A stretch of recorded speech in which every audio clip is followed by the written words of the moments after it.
Nous lisons dans l'évangile de Marc, chapitre 9, des versets 38 à 42. Jean lui dit : « Maître, nous avons vu un homme qui chasse des démons en ton nom, et nous l'en avons empêché parce qu'il ne nous suit pas. » « Ne l'en empêchez pas, répondit Jésus, car il n'est personne qui, faisant un miracle en mon nom, puisse aussitôt après parler mal de moi. Qui n'est pas contre nous est pour nous. Et quiconque vous donnera à boire un verre d'eau en mon nom, parce que vous appartenez à Christ, je vous dis la vérité, il ne perdra point sa récompense. Mais si quelqu'un scandalisait un de ces petits qui croient, il vaudrait mieux pour lui qu'on lui mette au cou une grosse meule de moulin et qu'on le jette dans la mer. En règle générale, dans nos Bibles, il y a un petit sous-titre qui sépare le verset 41 du verset 42. Or, pour autant, le verset 42 est véritablement la suite du verset 41, raison pour laquelle nous l'avons lu ce soir. Jean intervient et annonce quelque chose au maître. Ils ont vu quelqu'un qui chasse des démons au nom de Jésus et ils l'en ont empêché. Et ils disent « parce qu'il ne nous suit pas ». Ici, dans la phrase, nous avons « émine » en grec, ce qui veut dire « nous », mais nous aurions dû avoir « seautou », c'est-à-dire « toi ». Les disciples auraient dû dire « nous l'en avons empêché parce qu'il ne te suit pas ». Mais là, il ne nous suit pas. Et le verbe « suivre » ici,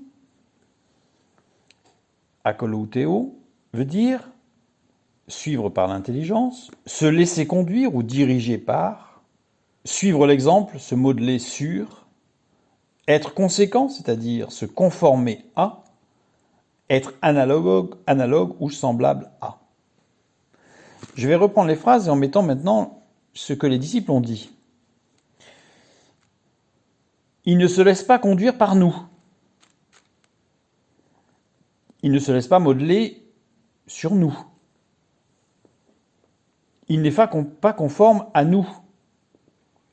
Il n'est pas semblable à nous. Il ne suit pas par l'intelligence comme nous. À chaque fois, ça aurait dû être comme toi. Ça aurait dû être par toi, toi. Mais les disciples, en fait, c'est eux. Et Jésus répond : ne l'en empêchez pas, car il n'est personne qui, faisant un miracle en mon nom, puisse aussitôt après parler mal de moi. Mais remarquez que Jésus ne parle que de lui. Jésus montre ici que si le centre d'intérêt, le centre de l'action, le moteur de l'action, c'est lui, alors l'acteur de cette action ne pourra pas mal parler de lui. Mais Jésus ne mentionne pas du tout les disciples, le groupe des disciples. Il n'est pas dans notre groupe. Il ne fait pas partie de notre mouvement. Chez Jésus, il n'y a pas de isme.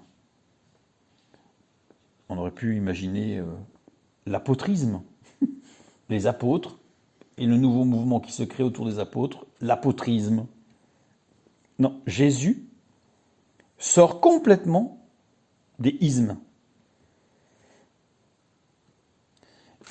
Quand il dit « parler mal de moi », le verbe « parler mal », c'est « kakologeo » qui veut dire « injurier, maudire ». Ça veut dire que Jésus insiste sur le fait que si quelqu'un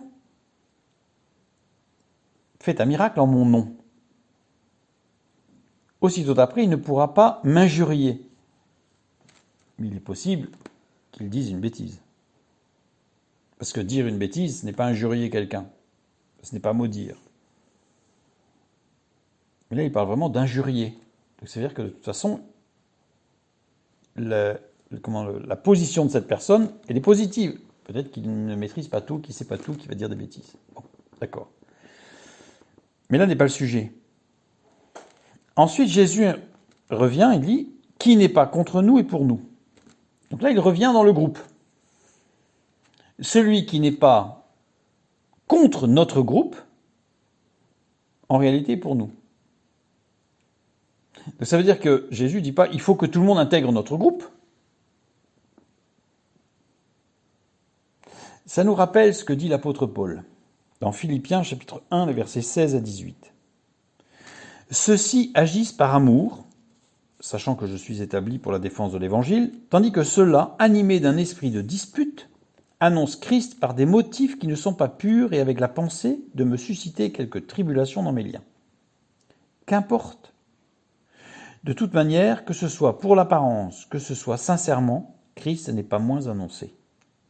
Je m'en réjouis et je m'en réjouirai encore. On voit que l'apôtre Paul n'est pas dans le isme non plus.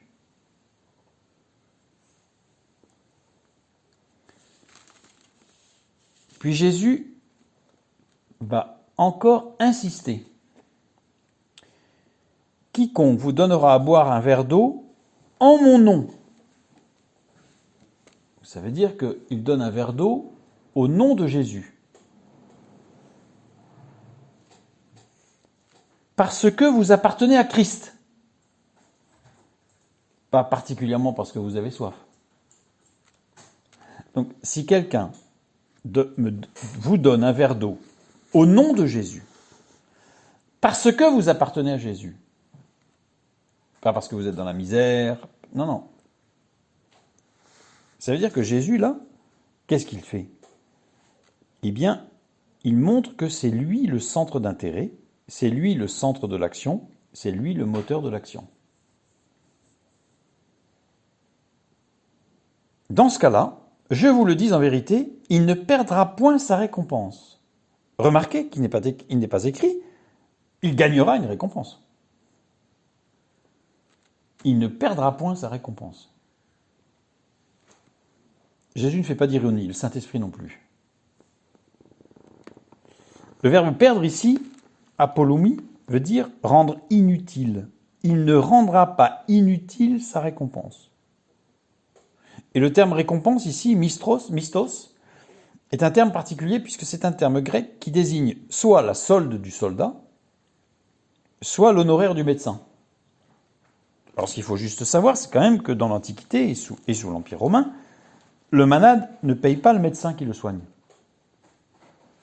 Ce sont le roi et la ville qui dédommagent les médecins. Et d'ailleurs, dans ce système, moins il y avait de malades dans une ville, plus le médecin était bien payé. Donc le médecin avait tout intérêt à être très bon. Parce qu'en étant très bon, il travaillait peu, il gagnait beaucoup. Et donc ici, Jésus compare au fait de rendre inutile cette solde, cet honoraire du soldat, honoraire du médecin. Mais le médecin n'est pas payé par celui qu'il soigne. Le soldat n'est pas payé par celui qu'il protège. Il est payé par le roi. Le soldat, nous lisons dans 1 Timothée chapitre 6, le verset 12, « Combat le bon combat de la foi, saisis la vie éternelle à laquelle tu as été appelé et pour laquelle tu as fait une belle confession en présence d'un grand nombre de témoins. » Notre combat, c'est le combat de la foi. Et 1 Timothée 4, 7, « J'ai combattu le bon combat. » 2 Timothée 4, 7, pardon. « J'ai combattu le bon combat, j'ai achevé la course, j'ai gardé la foi. » Le combat, c'est la foi. La foi, c'est la relation d'intimité avec Dieu, avec Christ. Et au verset 42, justement, Jésus continue. « Mais si quelqu'un scandalisait un de ces petits qui croient, il n'a pas dit un de ceux de notre groupe, il a dit un de ces petits qui croient en Jésus, mais peut-être qu'il n'a pas tout compris. Il n'est peut-être pas très très fort en théologie, en doctrine, mais il croit. Eh bien, celui qui scandalise un de ces petits qui croit, il vaudrait mieux pour lui qu'on lui mît au cou une grosse meule de moulin et qu'on le jetât dans la mer.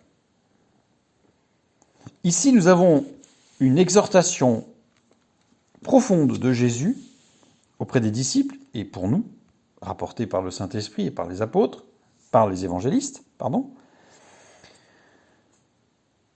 Nous devons faire attention parce qu'il y a parmi ceux qui ne font pas partie de notre groupe isme des gens qui aiment Jésus.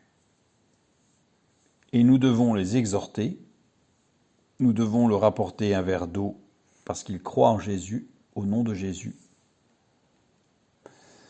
Et nous devons les exhorter et ne pas les scandaliser à coups de matraque théologique.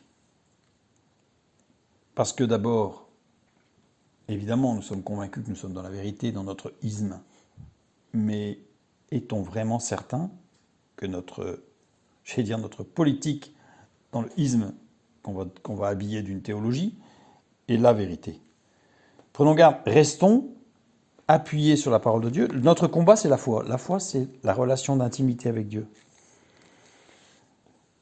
Jésus enseigne les disciples en disant « Ce n'est pas parce qu'il ne fait pas partie de votre groupe qu'il ne me sert pas. »